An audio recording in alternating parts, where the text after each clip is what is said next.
have Reel to Reel. One of my favourite segments on Chatterbox. Of course, this is our regular segment where we go behind the scenes and check out the tricks of the trade of the filmmaking process. This month on Reel to Reel, we're talking about filmic devices. Well, what are filmic devices? That's a good question. It's those little tricks of the trade that give the sense of story seamlessness, like use of frame speeds, like slow-mos or fast-forwards. Why do we do them? Why do we have flashbacks? Why do we have telegraphs? And why do we use the transitions in editing that we do? Well, next up, Daniel Sabuni is going to take us through it.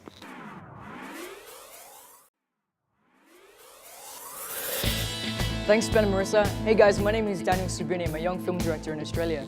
This month's Reel to Reel, we're going to be looking at some film techniques. What are film techniques? Things such as flashbacks, a little element I like to call the telegraph, transitions, and also slow-mos and speed-ups. Let's get to it. Slow motion. Now, it's not just there to look pretty. It's actually there for a purpose. Even though it can look cool sometimes, there actually is a purpose in drama. For example, if someone's dying, it actually does look cooler if it's in slow-mo because it emphasizes the drama and emotion that we feel as the audience when we're watching it. Now, the opposite to that is fast-forwarding action. It's where we create time lapses over time and space, and even when we're doing fight scenes, where sometimes having it a bit quicker adds that impact and that velocity to what's going on. It actually looks cool there too.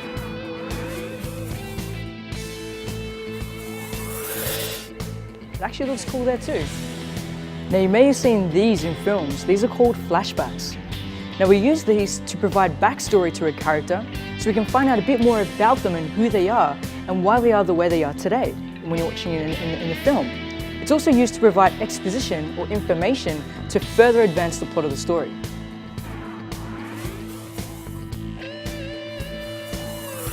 The telegraph. Now, it's not the newspaper.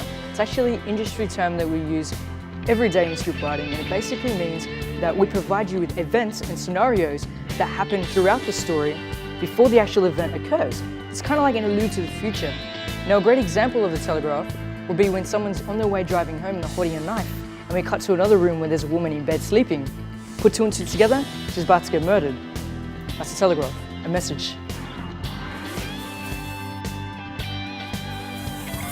Now, there's another technique that's very close to the telegraph, but it's called red herring.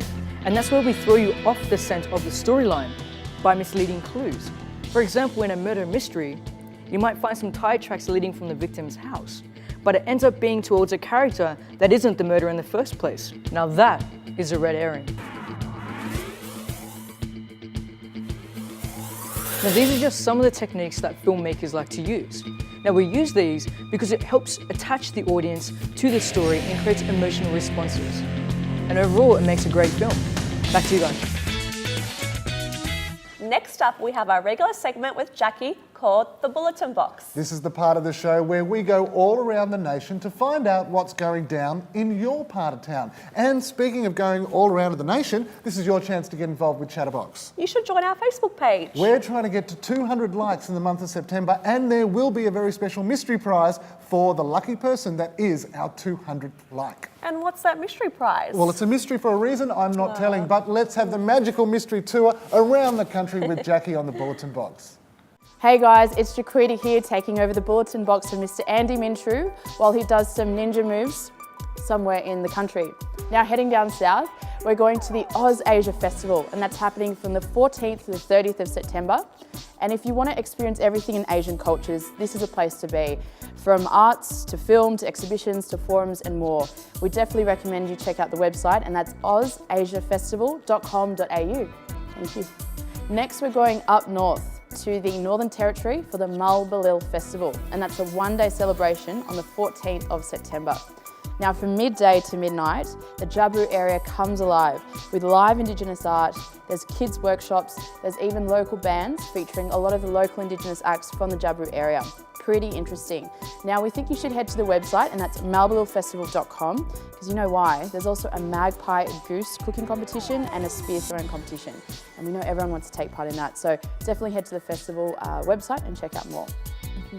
Okay.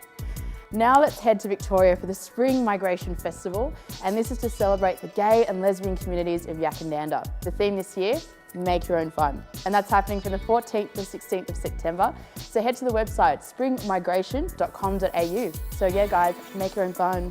Now we head to our hood in New South Wales, and it's the Prehistoric Exhibition by Robert Schaefer. That's happening from the 5th to the 7th of October at the Tap Gallery, and that's at 287 Palmer Street in Darlinghurst. So you want to go to the opening night. It's on the 5th of October. There's live music and there's a bit of prehistoric fun. So go and get your dinosaur on and head on over there. On a serious note, on the 10th of September, nationally and internationally, we acknowledge World Suicide Prevention Day. Now in Australia, approximately 65,000 people attempt to take their life every year. Of that number, 2,500 do commit suicide. Now that's a serious number. So please check out the events in your state. The website for that is www.wspd.org.au/events. September also plays host to Light the Night, which is a fantastic fundraiser for the Leukemia Foundation. Now every year, 50,000 Australian families suffer from blood cancer every day. And this is a fantastic opportunity for you to grab a lantern, light it up and go for a walk with your family and friends. So take a look at the website, that's www.lightthenight.com.au. And that's it from me. Have a brilliant September everyone. See you later. Oh, Ben, I'm a bit sad now. Oh, Marissa, what are you sad about? You're on national TV. How could you possibly be sad? I know, I don't want to leave. I'm having such a great time with you. Is it that time? Yep, We've got to say goodbye. yes. Oh, guys. Well, there's always next month. And next month on Chatterbox. It's the creative economy. And what the hell does that mean? Well, that's ideas, creativity, imagination, innovation. Okay, economy. So we're talking about velocity of opportunity that is money. Yep. Looking forward to that in October. Until then, my name's Ben Rose. I'm Marissa LaMonica. And you've been watching Chatterbox.